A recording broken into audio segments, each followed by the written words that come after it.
From the studios of Clean Fuels Alliance America, this is the Better, Cleaner, Now podcast. Fascinating ideas and conversations in the world of biodiesel, renewable diesel, and sustainable aviation fuel. Now, here's your host, Scott Tremaine. And welcome. Today, in part 2 of our two-part series, Clean Fuels Alliance America's CEO, Donnell Rehagen, sits down with Kenlon Johannes. Well, Kenlon, thanks for taking the time to join me again and kind of finish up this conversation. Kenlon Johannes, the well-known Godfather of Biodiesel. Well, good. It's good to be back again, Donnell. So, Kenlon, last week we discussed the early days, your education, your interest in the soybean industry, the farm that you grew up on. Now we've moved into the 1990s. You're working in the association world. There's widespread interest growing in maybe commercializing this fuel, this biodiesel thing. So you're beginning to start moving out from Missouri, and there's a handful of other states that are really looking at this as an opportunity, and they're starting to see what you've seen. I always think back, to how prolific the decision was to actually form a trade association or an organization of some sort to bring a fuel to market when the fuel itself didn't even exist.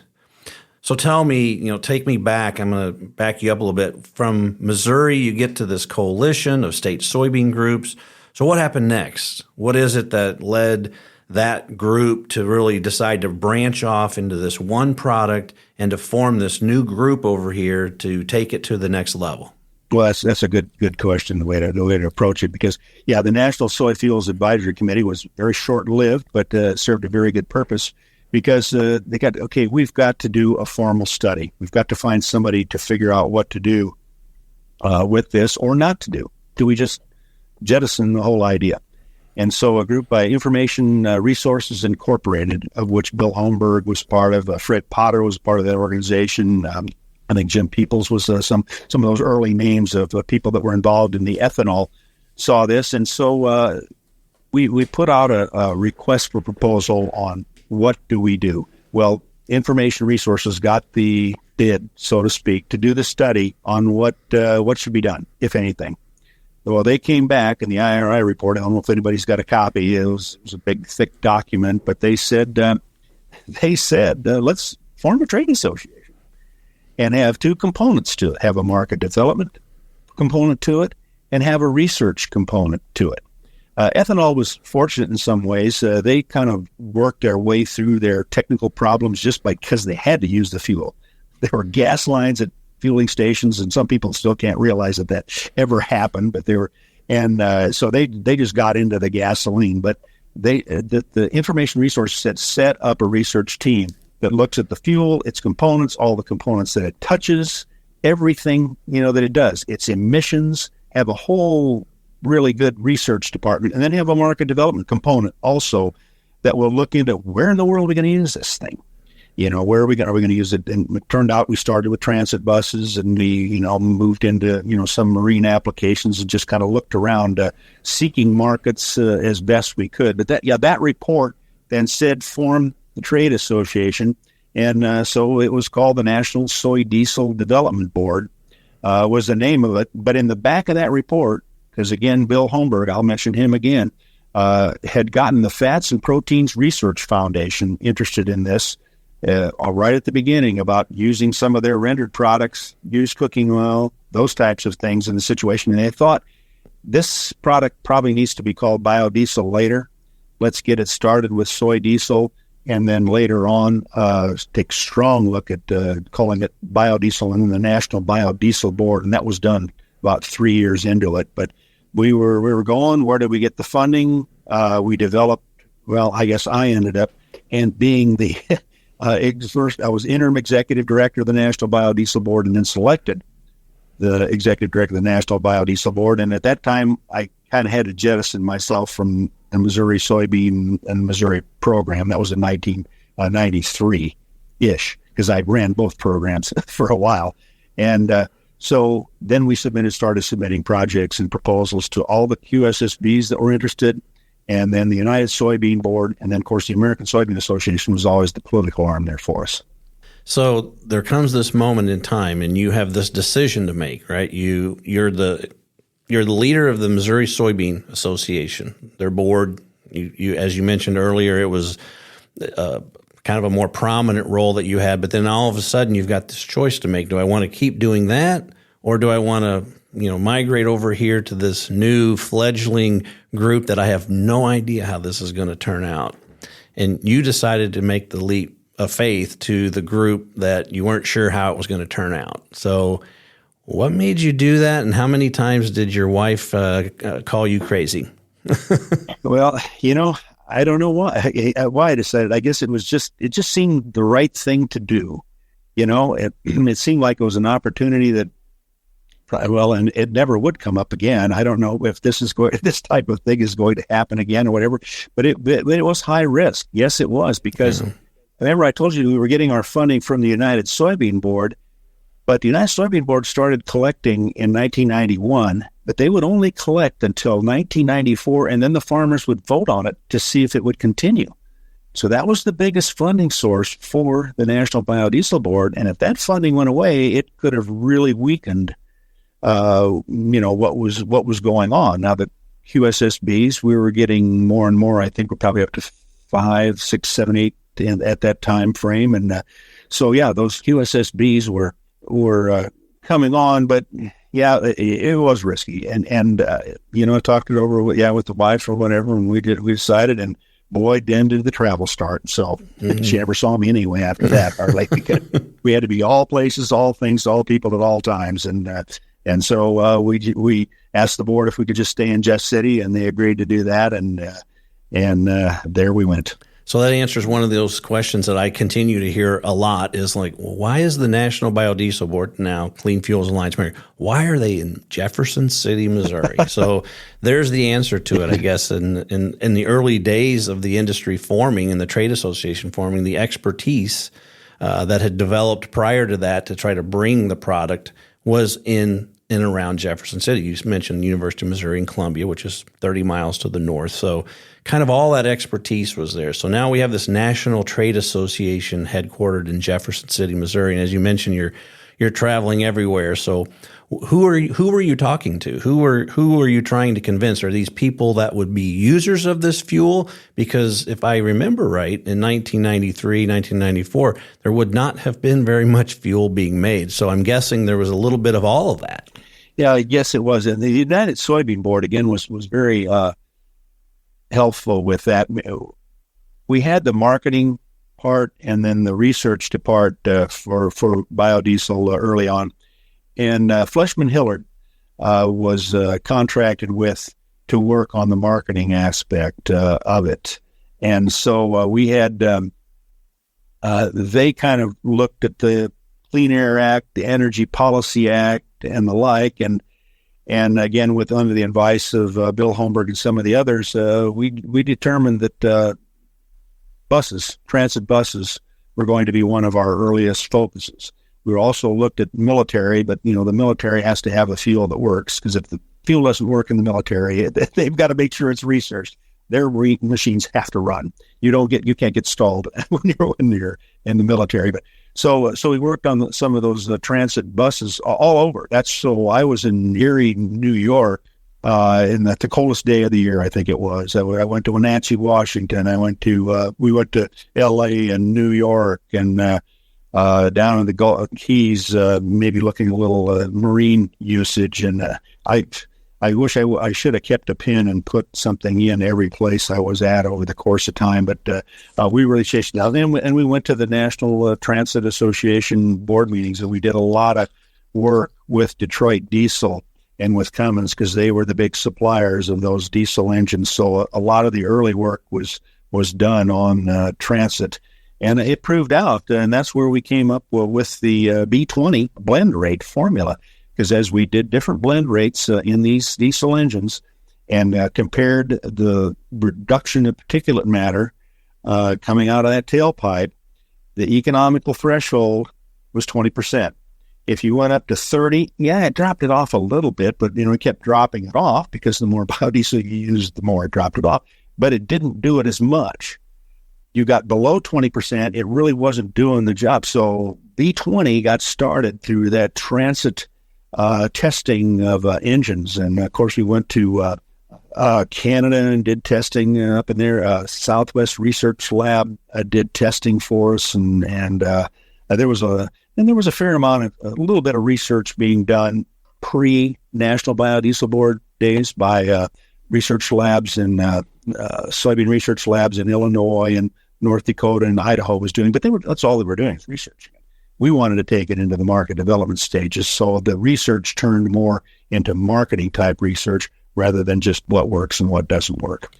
So when you're trying to talk to end users to try to test this fuel, to try it out, where was the fuel actually coming from in those early days? Who was manufacturing those fuels? Well, early on, actually, it worked out very good. Again, Bill Ayers and Doug Pickering, those two were quite partners, and then Steve Howell was working with them at the time too, and Gary Hare. They are all kind of over in Kansas City working for Interchem Environmental Products, and Bill, I think it was directly. There was a Procter & Gamble plant in Kansas City.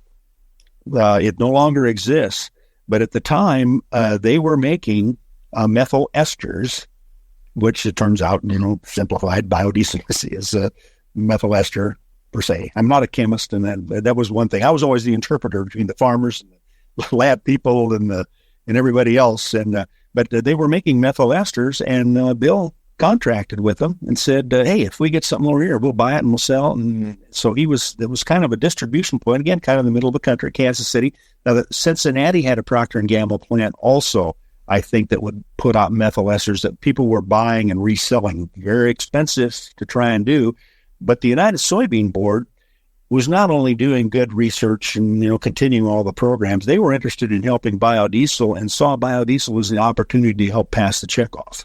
I mean, let me just put it as simply as that. And so they worked with us, Fleshman Hillard, and us being the National Biodiesel Board, Fleshman Hillard or whatever, and we sent fuel all over the country.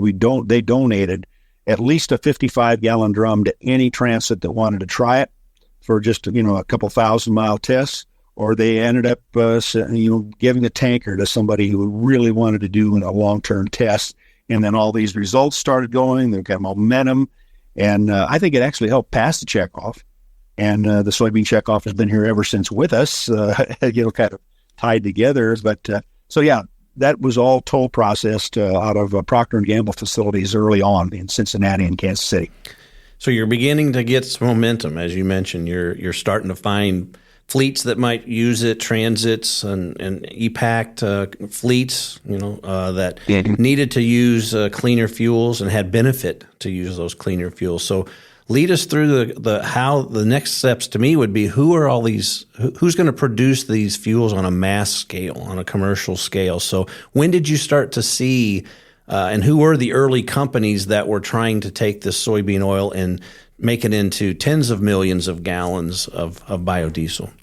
Yeah, that was always interesting. I always had an empty file cabinet drawer sitting right outside my office on Williams Street in Jeff City. That we had part of a couple of rooms over there, and with an empty file drawer with biodiesel manufacturers, producers. It was always empty. Well, we learned something was going on at West Central Co-op up in Iowa. We could never figure out exactly what was going on. They would never really tell us too much of what they were doing, but seemingly they were getting engaged very quietly and obviously very efficiently, because that turned into REG, which is, probably one of the leaders in the industry, period, right now. And so that was something that got started. But then AGP, of course, being a Nebraskan originally, I still knew a lot of people on the Nebraska Soybean Board or whatever, and AGP is headquartered in Omaha. And John Campbell was there and kind of in charge of their political end.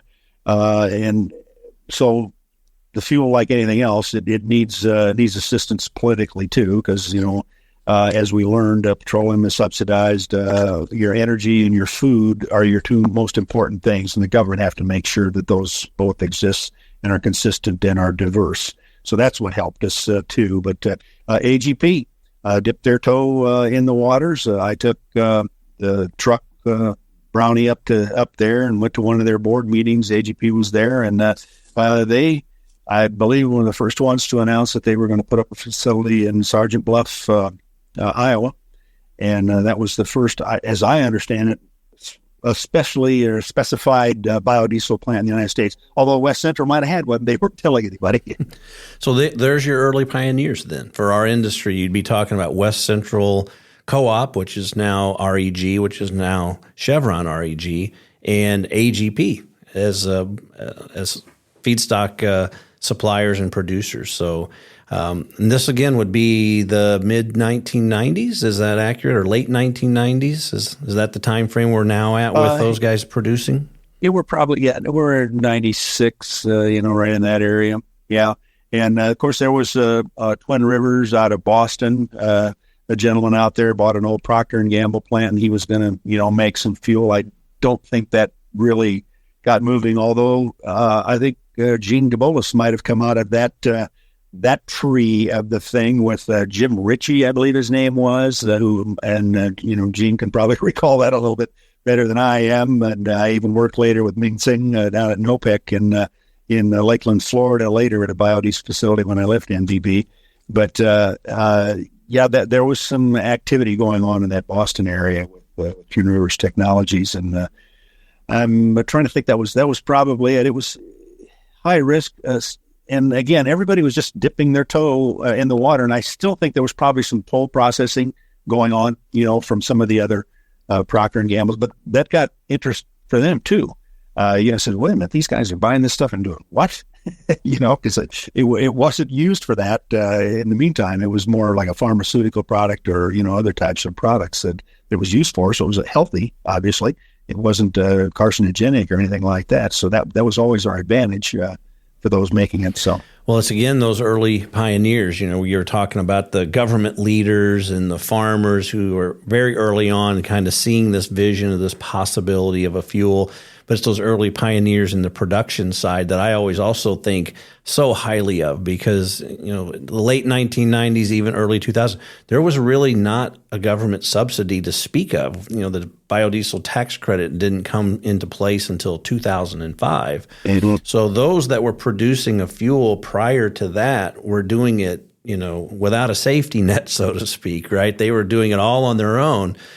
Producing it and trying to sell it and hopefully making some money on it. So, but back to, like you said, with Brownie, having companies like AGP and REG who were proving you can do this was, I think, a very important part of the development of the industry, showing other potential producers, hey, this can be done. And so what did you begin to see after that? Well, it was still a challenge. We didn't do as much politically back then as we probably should have. We thought perhaps the fuel could make it on its own without as much. But towards the end of my tenure, I think we started to look more into getting it mandated under the Energy Policy Act, because anybody who was an energy producer in the United States, and I believe this is still the case now, they're required to use alternative vehicles or alternative fuel. So in other words, if you're an electrical generation plant, back there weren't many electric vehicles at all then there. So they had to have some type of alternative fuel or alternative energy to run, or pay a fine like that. So a lot of these energy producers became part of our market at that time too. So then I think the true assistance that came when we got more industry involvement and more of the money was available, because the checkoff couldn't be used for the political development of this. When some of those things, it just turned a synergy into the National Biodiesel Board that hadn't been there before. And I think then the farmers were continuing to invest, because they threw tens and hundreds of millions of dollars into this before anybody did anything else. And now their investment seems small compared to what it costs to build even a single plant or to do all that. I mean, it's really been the farmer's success building that from nothing to what it is today, and having the trust and faith in their other farmers to vote, and sometimes me, to vote for projects that that they didn't understand or didn't think was really going to happen pretty fast, but had the long-term vision in mind. Well, you talk about the investment that the U.S. soybean farmers have made in this industry, and obviously there's no way without that investment and that persistence and just not taking no for an answer in those early years would we be here talking about this today. So you're absolutely right. The farmer leaders and the organizations and the soybean checkoff have been instrumental. I mean, there's just no other way we'd be where we're at today without that combination. And so we owe a great debt of gratitude to all of those early leaders. But then you've transitioned into because when I joined the National Biodiesel Board in 2004, you were at Kansas Soybean. That's how I got to know you. You were the CEO of Kansas Soybean when I joined the National Biodiesel Board in 2004. So by then, you'd kind of left the biodiesel space specifically and moved into manage it back to the association managing on the soybean side of things. So what led you to Kansas and versus anywhere else? And I know you spent a long time there. So I'd love to hear a little bit about that, about your time in Kansas. Well, certainly. After I left the National Biodiesel Board, I did go to a biodiesel plant down in Lakeland, Florida. Gentleman called No OPEC. I was down there for about a year, and then that facility was sold, and I wasn't part of that anymore. So I worked in Dallas at a re-refiner of motor oil, believe it or not. They would re-refine it. I taught school again down in Florida. Remember, I still had my teaching degree, so as I taught down there. That was 3 of the 4 states I've taught school at. And then the position came open in Kansas. And I talked to my wife and my family again too, and this is what I've done. We're Great Plainsers, Midwesterners, and the like, and I knew 1 or 2 people yet in the industry. Obviously having worked with soybeans a lot, and again I applied for that position in March of 2001. They brought me up, hired me, and that program needed a little work too, a little reorganization. I guess they had just come out of their state. They were state run, and they were floundering a bit from that because they had privatized and moved out. And so it was a perfect opportunity for me, someone who ended up being like a fixer. I mean, I started Wisconsin, I helped Missouri get going again. I kind of started National Biodiesel. They were entering a new era in Kansas. And so I came in and got the 2 boards to work together, association and checkoff in Kansas, and then moved to Topeka and set them up and got them working well together. And the Kansas farmers have just been great, and build a new building as they ended up doing. We're very proud of that. And even when I was running that, I retired in 2021, and they I think we had close to 40 countries that had visited with different trade teams in that building organization. But I was back to the plains and near the farm again, and those types of things. But then again, while I was there, then I helped set up the Great Plains Canola Association. There you can tick off another one of those organizations. And Texas, I needed some help in restructuring, so I ran the Texas Soybean Association and the Texas Soybean Promotion Board while I was running the Kansas 2 boards. So that's where we start building up to our 18 different trade associations that I have managed over the course of time. But it was a great time, and I'm still doing a little contracting now. I go with the Kansas Soybean Association once in a while, and it appears I'll be working with the U.S. Soybean Export Council on one of their programs here shortly. So still trying to stay a little bit active with soybeans. They were always the miracle crop. My father was one of the first ones to plant it, in the 60s. Soybeans have been very, very good to me. I've always appreciated the farmers that I've had to work with and the staff I've had to work with over the course of the years. So you spent 20 years at Kansas Soybean, and I would imagine, so you're talking about between 2001 and 2021. So I would imagine you saw a lot of change in the soybean industry, in agriculture and soybean farming over those years. You want to speak to a little bit of that? Oh, wow. Yeah, I think they did a whole section on an interview on the creativity and the changes in farming.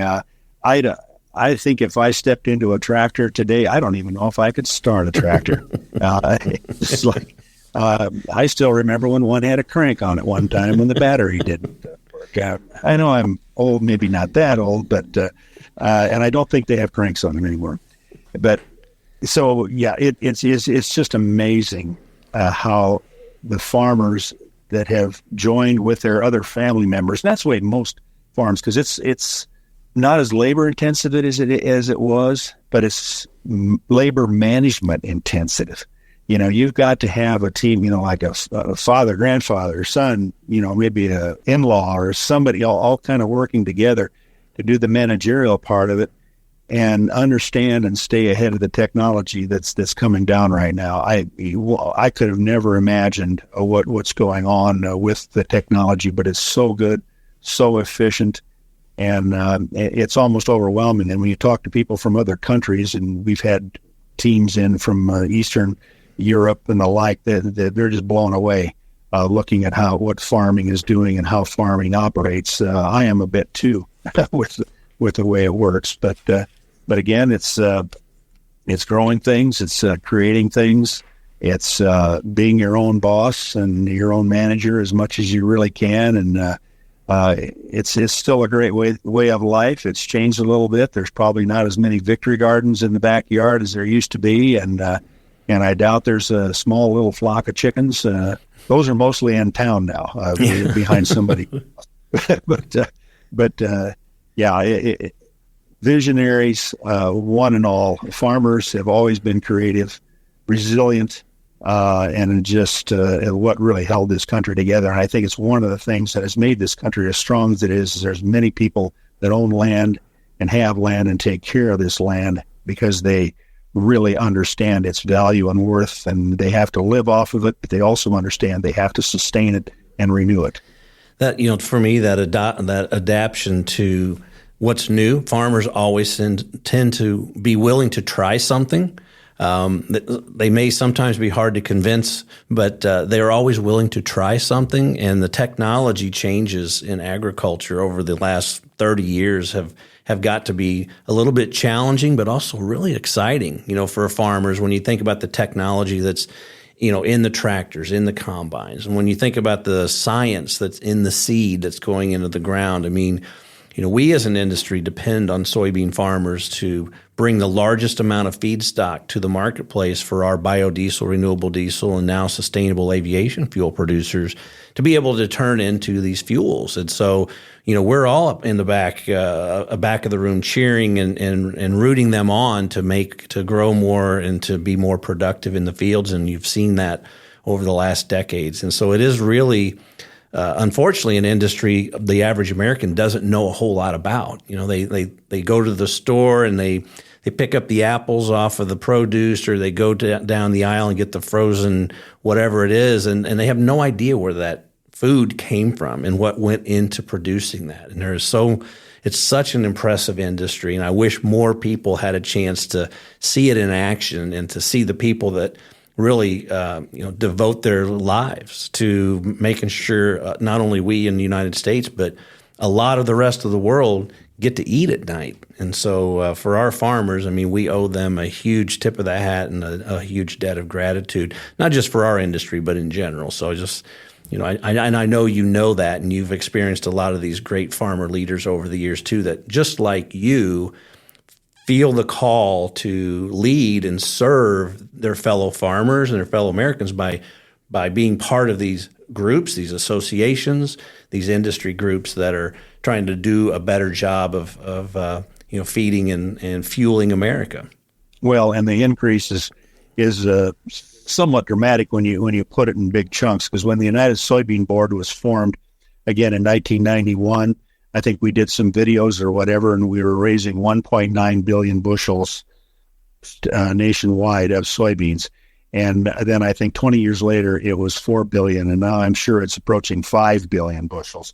And it just go up and up and up. And again, that's all the technology, and sometimes it's on less land than it is. But I think your leaders that volunteer their time for the Clean Fuels Alliance America need a pat on the back these days too, because time it seems like time is so accelerated. Everything, there's just so many things coming at us at all times. And for them to take away from their businesses to understand to do that too, you've got a great group. And I know it's great to see from my perspective what Clean Fuels Alliance America has turned into from its roots as trying to figure out what a National Soy Fuels Advisory Committee wanted to do to get biodiesel commercialized. And it makes me very proud to be just a small part of the start of the affiliation of what is all going on with Clean Fuels Alliance America. It's you make me proud. It's almost overwhelming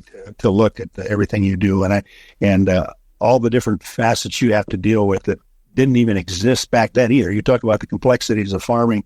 When I was farming compared to now is a lot. The complexities of what you have to deal with as a trade association are a lot different and a lot more than those of us who were there at the beginning, just taking the baby steps. Well, you are truly one of the pioneers of our industry, and I use that term a lot because it's important. It's important, not just your leadership on the association level, but the producers who decided to try to produce these fuels before it really probably made sense to do that. But that visionary and that pioneering spirit, I was reading it kind of to get ready for this a little bit. I was reading your chapter there in the Birth of American Biodiesel. You remember that book? Ron Cotterbra authored that book for the National Biodiesel Board in celebration of our 30th anniversary a few years ago. I guess it was 3 years ago now. And one of the quotes, and we'll kind of close up with this, but I couldn't help but jot down. This is one of the quotes that you gave to Ron in writing that book. You said, "The fact is that I never really thought it wouldn't work." You were speaking about biodiesel. Yeah. The fact is that I never really thought it wouldn't work. And so for me, Kenlon, that is just the epitome of what I view you as. When I talk about that pioneer, it had to take somebody who had that mindset. It couldn't take somebody who thought, hey, well, I'll try it, and if it doesn't work, I'll go off and do something else. You didn't have that mindset. You had the mindset of, I just couldn't imagine that this is not going to work. And so, thanks. Kenlon, we appreciate you so much, and as the Godfather of Biodiesel, a well-earned nickname among others, I'm sure, but you certainly mean the world to us here at Clean Fuels Alliance America and everything that you've done, and I really appreciate you joining us today. Well, thank you very much for having me, Donnell. It's good to talk to you. Good to see you again. All right. Thank you, Kenlon and Donnell. That's it for this week's episode. If you enjoyed the show and you've got a moment and can give us a rating, it helps the show grow. And if you really want to go for it, just leave us a review. We might just read it here. So please do that wherever you listen to podcasts. And if you have a question for our experts or a suggestion for a future topic or guest, you can email us at podcasts@cleanfuels.org. And join us next week for another episode of the Better, Cleaner, Now podcast. Thanks for listening. If you enjoyed this episode, please subscribe on your favorite podcast platform. To catch all the latest from Clean Fuels Alliance America, follow us at cleanfuels.org. The Better, Cleaner, Now podcast is a production of Clean Fuels Alliance America. That's all for us. Now it's your turn to be better, cleaner, now.